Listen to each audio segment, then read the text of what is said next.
এবার হীরার কাছেও 10,323 শিক্ষকরা ছুটে গিয়েছিলাম, কথা দিয়েছিল 2 মাসের মধ্যে সমাধান হবে।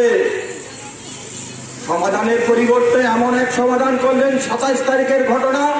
এ রাজ্যবাসী না, সারা ভারতবর্ষের মানুষ জানে 10,323 শিক্ষকদের উপর কিভাবে পুলিশ লেলিয়ে দিয়ে বর্বরচিত আক্রমণ করা হয়েছিল। সেই দিন লাঠি পেটা, জল কামান, টিয়ার গ্যাস দিয়ে আমাদের শত শত শিক্ষকদেরকে উন্ডেট করে দেওয়া হয়েছিল। আমাদের শিক্ষকরা যখন হাসপাতালে ভর্তি হতে গেছেন, তাদেরই বিধায়ক ডাক্তার দিলীপ দাস, উনি হাসপাতালে গিয়ে বলছেন এদের চিকিৎসা হাসপাতালে করা যাবে না। উনি কি ডাক্তারি পড়েছিলেন না কসাই? একজন ডাক্তার হয়ে কোনো মানুষ অসুস্থ হয়ে হাসপাতালে যাবেন আর রাজনীতি করার জন্য এদের চিকিৎসা করা হবে না? কোন রাজ্যে বাস করছি আমরা? এই কি সংস্কৃতি আমরা চেয়েছিলাম? দীর্ঘ 25 বছরের একটা সরকারকে পরিবর্তন করা হয়েছিল, রাজ্যের জনগণ ভোট দিয়ে পরিবর্তন করেছিল একটা আশা নিয়ে, যে একটা ভালো কিছু হয়তো আমার রাজ্যবাসী দেখবে। তার পরিবর্তে আমরা কি দেখলাম? 8 পাস বিধায়ক, 8 পাস মন্ত্রী, আর দুটো জিনিস রাজ্যবাসী দেখতে পেয়েছি আমরা।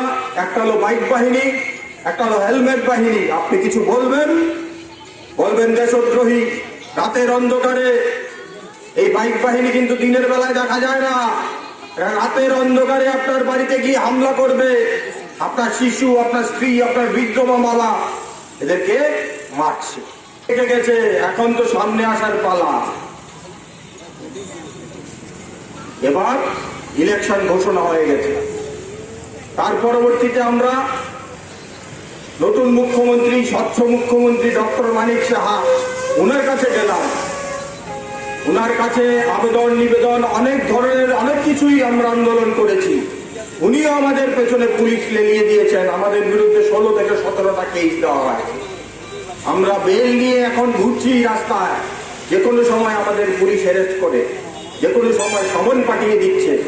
কি অপরাধ? আমরা কলম নিয়ে আন্দোলন করেছিলাম। আমাদের হাতে কোনো ফ্ল্যাগ ছিল না, লাঠি ছিল না, কিছুই ছিল না। নিরস্ত্র অবস্থায় যখন গণতান্ত্রিক দেশে গণতান্ত্রিক পদ্ধতিতে আন্দোলন করতে যাচ্ছি, আর বিজেপি আইপিএফটি সরকারের এই নেতারা,